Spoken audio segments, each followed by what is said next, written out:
بسم اللہ الرحمن الرحیم۔ اللہ کے نام سے شروع جو بڑا مہربان نہایت رحم والا ہے۔ السلام علیکم دوستو، کائنات اسلام میں خوش آمدید۔ ایک پیاری دعا کے ساتھ، یا اللہ جیسے تو اندھیری رات کے بعد خوبصورت روشن صبح لے آتا ہے، ایسے ہی ہماری زندگیوں میں روشنیاں، امن، محبت اور خوشیاں عطا فرما، آمین ثم آمین۔ ویوز، آج میری ویڈیو کا موضوع ہے کرامات غوث پاک۔ ایک کتے نے شیر مار ڈالا۔ چلے شروع کرتی ہوں۔ حضرت عبدالقادر رحمۃ اللہ علیہ کے زمانے میں ایک اللہ کے ولی تھے جن کا شیخ ابو نصر احمد جان تھا، جو کہ شیروں کے سواری کیا کرتے تھے۔ جہاں بھی جاتے شیر کے اوپر سوار ہو کر جاتے تھے۔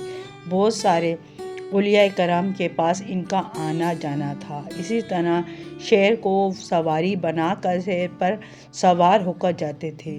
ان کا ایک معمول تھا کہ جس شخص کے ہاں مہمان بنتے تھے تو ان لوگوں کو ان کے شیر کے لیے ایک گائے خوراک کے طور پر پیش کرنا ہوتی تھی۔ ایک مرتبہ آپ ایک بزرگ کے پاس گئے تو انہوں نے بھی آپ رحمۃ اللہ علیہ کے شیر کے لیے گائے کا انتظام کیا اور آپ کو مشورہ دیا کہ آپ ایسا کریں کہ آپ بغداد چلے جائیں اور وہاں شیخ عبدالقادر جیلانی رحمۃ اللہ علیہ کے مہمان بنیں، اور حضور غوث اعظم رحمۃ اللہ علیہ آپ کی بہت خدمت کریں گے۔ آپ یہاں سے فارغ ہو کر بغداد روانہ ہو گئے اور بغداد شریف پہنچنے سے پہلے اپنے خادموں کو پیغام بھیجا کہ شیخ عبدالقادر جیلانی رحمۃ اللہ کو بول دو کہ آپ کے پاس اللہ کے ولی شیخ ابو نصر جان تشریف لانے والے ہیں، اور ان کے اصول یہ ہیں کہ ان کی سواری یعنی شیر کے لیے ایک گائے کا انتظام کریں۔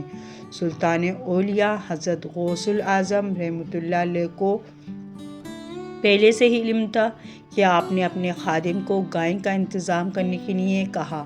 آپ جب بارگاہ غوث اعظم میں تشریف لے گئے، مگر آپ رحمۃ اللہ کو اس بات کا علم نہیں تھا کہ یہ وہ بارگاہ ہے جہاں سے ولایت برسی ہے، یہ وہ در ہے جہاں چور کو بھی قطب بنا دیا جاتا ہے۔ حضور غوث اعظم رحمۃ اللہ نے اپنے خادم کو حکم دیا کہ ان کے شیر کے لیے ایک گائے پیش کی جائے۔ خادم نے گائے شیر کے لیے پیش کر دیا تو جیسے ہی شیر نے گائے کو کھانے کے لیے اس پر حملہ کیا، اچانک غوث اعظم عبدالقادر جیلانی رحمۃ اللہ علیہ کے در کے ایک کتے نے شیر پر حملہ کر دیا